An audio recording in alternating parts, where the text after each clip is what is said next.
ओम शांति। 4 नवंबर 2022 साकार बाबा की महावाक्य। बाबा कहते, मीठे बच्चे, बाप का फरमान है, स्वदर्शन चक्र फिराते अपना बुद्धि योग एक बाप से लगाओ, इससे विक्रम विनाश होंगे, सिर से पापों का बोझा उतर जाएगा। प्रश्न, इस पुरुषोत्तम संगम युग की विशेषताएं कौन कौन सी है? उत्तर, बाबा कहते, ये संगम युग ही कल्याणकारी युग है।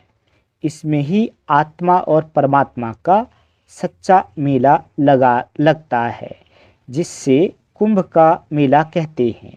दूसरा, इस समय ही तुम सच्चे सच्चे ब्राह्मण बनते हो।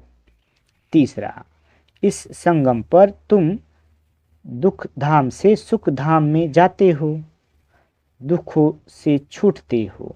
चौथा, इस समय तुम्हें ज्ञान सागर बाप द्वारा सृष्टि के आदि मध्य अंत का पूरा ज्ञान मिलता है। नई दुनिया के लिए नया ज्ञान बाप देते हैं। पांचवा, तुम सावरे से गोरा बनते हो। गीत, इस पाप की दुनिया से ले चल कहीं दूर। ओम शांति। बाबा कहते, मीठे मीठे बच्चों ने गीत सुना और बच्चों की बुद्धि में ये बैठा हुआ है कि बरोबर कलयुग पाप की दुनिया है। इस समय सब पाप ही करते रहते हैं। बाप आकर तुम बच्चों को कल्प कल्प गति सदगति देते हैं। जब पतित दुनिया को पावन बनाना होता है, तब पतित पावन बाप आते हैं, आकर बच्चों को आप समान बनाते हैं। बाप में कौन सा ज्ञान है? सारे सृष्टि चक्र का ज्ञान है। तुम बच्चे भी इस सृष्टि चक्र को जानते हो। ये सारा चक्र कैसे फिरता है, ये बात बाप में ज्ञान है, इसलिए उनको ज्ञान का सागर कहा जाता है। वही पतित पावन है। इस चक्र को समझने से स्वदर्शन चक्रधारी बनने से तुम फिर स्वर्ग के चक्रवर्ती राजा रानी बनते हो। बाबा कहते, तो बुद्धि में सारा दिन ये चक्र फिरना चाहिए, तो तुम्हारे विक्रम विनाश हो जाएंगे। फिर सतयुग में तो तुम ये चक्र नहीं फिराएंगे। वहाँ स्व अर्थात आत्मा को सृष्टि चक्र का ज्ञान नहीं होता। ना सतयुग में ना कलयुग में ये ज्ञान सिर्फ संगम युग पर तुमको मिलता है। संगम की बहुत महिमा है। कुंभ का मेला करते हैं ना, वास्तव में ये है ज्ञान सागर और नदियों का मेला, अर्थात परम आत्मा और आत्माओं का मेला। वह कुंभ का मेला भक्ति मार्ग का है। ये आत्मा और परमात्मा का मेला इस सुहावने कल्याणकारी संगम युग पर ही होता है, जबकि तुम दुखों से छूट सुख में जाते हो। इसलिए बाप को दुख हरता सुख करता कहा जाता है। आधा कल्प सुख और आधा कल्प दुख चलता है। दिन और रात आधा आधा है। बाबा कहते, मकान भी नया पुराना होता है। नए घर में सुख, पुराने घर में दुख होता है। दुनिया भी नई और पुरानी होती है। आधा कल्प सुख रहता है, फिर मध्य से दुख शुरू होता है। दुख के बाद फिर सुख होता है। दुख धाम से फिर सुख धाम कैसे बनता है, कौन बनाते हैं, ये दुनिया भर में कोई नहीं जानते। मनुष्य तो घोर अंधियारे में है। सतयुग को बहुत लंबा समय दे दिया है। अगर सतयुग की आयु बड़ी हो तो आमदनी, बाबा कहते, आदमी कितने होने चाहिए, वापिस तो कोई भी जा नहीं सकते। सबको इकट्ठा होना ही है। वापिस तो तब जाएं जब बाप आकर घर का रास्ता बताएं। इतनी सब आत्माओं को बाप संगम युग पर आकर पूरा रास्ता बताते हैं। तुम जानते हो, हम 84 जन्मों का चक्र लगाकर आए हैं। सतयुग त्रेता में हमने कितने जन्म लिए हैं, वहाँ कितने वर्ष कौन कौन राज करते हैं, सारा तुम्हारी बुद्धि में है। सतयुग में है 16 कला संपूर्ण, फिर 14 कला, फिर उतरती कला होती है। इस समय बहुत दुख है, दुख होता ही है पुरानी दुनिया में। सतयुग को नई दुनिया, कलयुग को पुरानी दुनिया कहा जाता है। अभी है संगम, अब पुरानी दुनिया का विनाश होता है, बाप नई दुनिया बना रहे हैं। तुम पुरानी दुनिया से निकल जाए नए घर में बैठेंगे। तुम कहेंगे हम नए घर के लिए पुरुषार्थ कर रहे हैं कि हम नई दुनिया में ऊंच पद पाएं। बाप सिर्फ कहते हैं मुझे याद करो और कोई तकलीफ नहीं देते। कैसे भी टाइम निकाल फरमान मानना चाहिए, परंतु माया ऐसी है जो फरमान मानने नहीं देती, बाप से बुद्धि योग लगाने नहीं देती। परंतु तुम बच्चों ने कल्प पहले भी पुरुषार्थ कर इस माया रूपी रावण पर जीत पाई है, तब तो सतयुग की स्थापना होती है। जितना जो मददगार बनता है उनको उतना इजाफा भी मिलता है। तो बच्चों को ये नॉलेज मित्र संबंधियों को भी देनी है। बाप का फरमान है कि मुझे याद करो, क्योंकि आधा कल्प के विक्रमों का बोझा सिर पर है। उनको भस्म करने का कोई उपाय नहीं सिवाय याद के। भल गंगा जमुना को पतित पावनी कहते हैं, समझते हैं हम पावन हो जाएंगे, परंतु पानी से पाप कैसे कटेंगे। ये है पतित दुनिया। तब सब पुकारते हैं हे पतित पावन आकर सतयुग की स्थापना करो। सो तो सिवाय बाप के कोई स्थापना कर ना सके। तो ये है नई दुनिया के लिए नया ज्ञान देने वाला एक ही बाप है।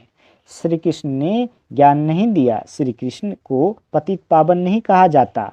पतित पावन तो एक ही परमपिता परमात्मा है जो पुनर्जन्म रहित है। तुम जानते हो श्री कृष्णपुरी को ही विष्णुपुरी कहा जाता है।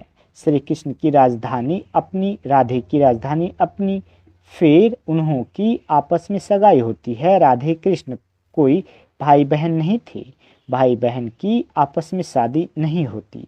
अब तुम्हारी बुद्धि में ये बातें टपकती रहती है, पहले ये नहीं जानते थे, अब मालूम पड़ा है कि राधे कृष्ण ही फिर लक्ष्मी नारायण बनते हैं।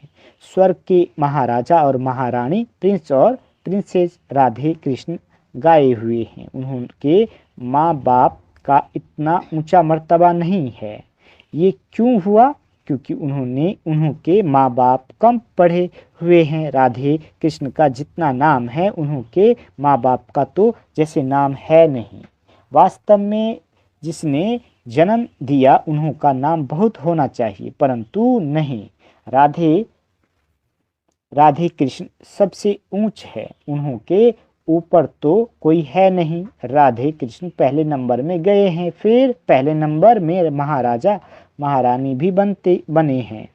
भल जन्म माँ बाप से लिया है, परंतु नाम उनका ऊंचा है। ये बुद्धि में अच्छी तरह बिठाना है। जबकि तुम यहाँ बैठे हो तो ये स्वदर्शन चक्र फिराते रहो। इस चक्र फिराने से तुम्हारे पाप भस्म होते हैं, अर्थात रावण का सिर कटता है। ये सतयुग त्रेता का चक्र है ना। हम पहले सो देवता थे, फिर क्षत्रिय वैश्य शूद्र बने, अब फिर ये ब्राह्मण बने हैं, फिर हम सो देवता बनेंगे। बाबा ने ओम का अर्थ अलग समझाया है, हम सो का अर्थ अलग है। शास्त्रों में एक ही कर दिया है। वह समझते हैं ओम अर्थात हम आत्मा सो परमात्मा, परमात्मा सो आत्मा, ये है उल्टा। बाप समझाते हैं ओम अर्थात हम आत्मा है, परम पिता परमात्मा की संतान है, मैं भगवान। ये कोई ओम का अर्थ नहीं है। हम आत्मा निराकार है, हमारा बाप भी निराकार है, साकार शरीर का बाप भी साकार है। हम परमात्मा की संतान है तो हमको स्वर्ग की राजधानी जरूर चाहिए। बाप हमको स्वर्ग का वर्षा देने आए हैं। रावण फिर आधा कल्प के बाद श्राप देते हैं तो तुम दुखी तमो प्रधान बन जाते हो, फिर बाप आकर सुखी बनने का वर देते हैं। ऐसे नहीं कहते चिरंजीवी भव, परंतु कहते हैं मुझे याद करो, तो इस जन्म सहित जो भी जन्मांतर के पाप है वह भस्म हो जाएंगे। इसको योग अग्नि कहा जाता है। रावण राज्य में सबको पतित जरूर बनना है। पतित और पावन आत्मा बनती है, परमात्मा तो सदैव पावन है, वह सबको पावन बनाते हैं। पतित बनाते हैं रावण। सतयुग में विकार होते नहीं, वह है संपूर्ण निर्विकारी दुनिया। तब तो देवताओं के आगे जाकर गाते हैं, आप सर्वगुण संपन्न 16 कला संपूर्ण। ये महिमा शिव के आगे नहीं गाएंगे। देवताएं जो पावन हैं सो पतित बनते हैं, ये खेल है। बाप सुख धाम बनाते हैं, शिव को बाप कहते हैं। शालिग्राम अलग है, रुद्र यज्ञ में एक बड़ा लिंग बनाते हैं, बाकी छोटे छोटे शालिग्राम बनाते हैं। हम आत्मा 84 जन्म लेते हैं, दूसरे धर्म वालों के लिए 84 जन्म नहीं कहेंगे। सिख धर्म वाले 500 वर्ष में कितने जन्म लेते होंगे, हम कितने लेते हैं, ये बाप समझाते हैं। ब्राह्मणों की ही चोटी मशहूर है। बच्चे बाबा कहते सच्चे ब्राह्मण होते ही है संगम पर। ये कल्याणकारी युग है, यहाँ ही तुम सबका कल्याण होता है। रावण अकल्याण करते हैं, बाप आकर कल्याण करते हैं। तो बाप की मत पर चल कल्याण करना चाहिए ना। श्रीमत शिव भगवान वाच, शिव बाबा जन्म नहीं लेते, वह प्रवेश करते हैं। जन्म तब कहे जब पालना लेवे, वह कभी पालना नहीं लेते हैं। सिर्फ कहते हैं मेरी श्रीमत पर चलो, स्वर्ग के तुम मालिक बनो। मुझे तो बनना नहीं है, मैं तो भक्तों का अभोक्ता हूँ। बाबा कहते मैं तो अभोक्ता हूँ। तो समझाना चाहिए बाबा, हम आत्माओं को समझा रहे हैं, आत्मा ही समझती है ना। आत्मा ही बैरिस्टर इंजीनियर बनती है। मैं फलाना हूँ, आत्मा ने कहा। हम देवता थे, फिर हम 8 जन्म बाद क्षत्रिय बने, फिर 12 जन्म लिए, फिर मैं पतित बनता हूँ। अब बाप कहते हैं बच्चे आत्माभिमानी भव, ये समझने की बातें हैं। आत्मा कहती है हम सतयुग में थे तो महान आत्मा थे, फिर कलयुग में महान पाप आत्मा है। सबसे महान ते महान महान आत्मा है एक परमात्मा, जो सदैव पतित सदैव पवित्र है। यहाँ तो मनुष्य सदैव पवित्र रहते नहीं, सदैव पवित्र तो सुख धाम में रहते हैं। त्रेता में भी कुछ कला कम होती जाती है। अभी हमारी चढ़ती कला है, हम स्वर्ग के मालिक बनते हैं। फिर त्रेता में आएंगे तो 2 कला कम हो जाएगी। फिर द्वापर में 5 विकारों का ग्रहण लगने से काले होते जाते हैं। अभी बाप कहते हैं इन 5 विकारों का दान दो तो ग्रहण उतर जाए, फिर तुम सतयुगी संपूर्ण देवता बन जाएंगे। पहले पहले देह अभिमान छोड़ो, काम विकार का दान दो, अंत में आकर नष्टो मोहा बनना होता है। अभी तुम आत्माओं को स्मृति आई है कि हमने बरोबर 84 जन्म हो गए हैं। द्वापर से रावण ने श्रापित किया है, इसलिए सब दुखी हैं। क्या द्वापर के राजा रानी आदि बीमार नहीं पड़ते होंगे? ये भी दुख हुआ ना। ये है ही दुख की दुनिया। सतयुग ही है सुख धाम। तो भगवान की श्रीमत माननी चाहिए ना। बेहद के बाप की जो मत नहीं मानते उन्हें महान कपूत कहा जाता है। कपूत बच्चे को बाप से क्या वर्षा मिलेगा? सपूत बच्चे वर्षा भी अच्छा लेते हैं। बाबा कहते जो खुद पवित्र बन औरों को पवित्र बनाते हैं, बेहद का बाप आत्माओं को पढ़ाते हैं। हे आत्माएं, कानों से सुनती हो? कहते हैं हाँ बाबा, हम आपकी श्रीमत पर चल जरूर श्रेष्ठ बनेंगे। ऊंचते ऊंच भगवान है तो जरूर पद भी ऊंचते ऊंच देंगे ना। स्वर्ग का वर्षा देते हैं, आधा कल्प के लिए लौकिक बाप से तो हद का वर्षा मिलता है। अल्पकाल का सुख कलयुग में है कांग विष्टा समान सुख, इसलिए सन्यासी घर बार छोड़ देते हैं। वह गृहस्थ धर्म को नहीं मानते हैं। तुम गृहस्थ सतयुग में, बाबा कहते गृहस्थ धर्म सतयुग में है।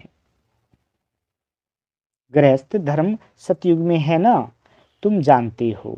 इस पढ़ाई से हम विष्णुपुरी में जाते हैं, उसके लिए परमपिता परमात्मा हमको पढ़ा रहे हैं। भक्तों को पता ही नहीं है कि भगवान कौन है, उनका कर्तव्य कौन सा है, कैसे वो पतित से पावन बनाते हैं। अभी तुम पावन बन रहे हो, दुनिया उस पतित पावन बाप को याद कर रही है।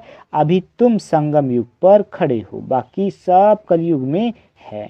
वो समझते हैं कि कलयुग तो अर्जुन बच्चा है। तुम जानते हो कि कलयुग का अब विनाश होने पर है, अब तुम्हें सतयुग में जाना है। बाप ने तुम्हें स्मृति दिलाई है।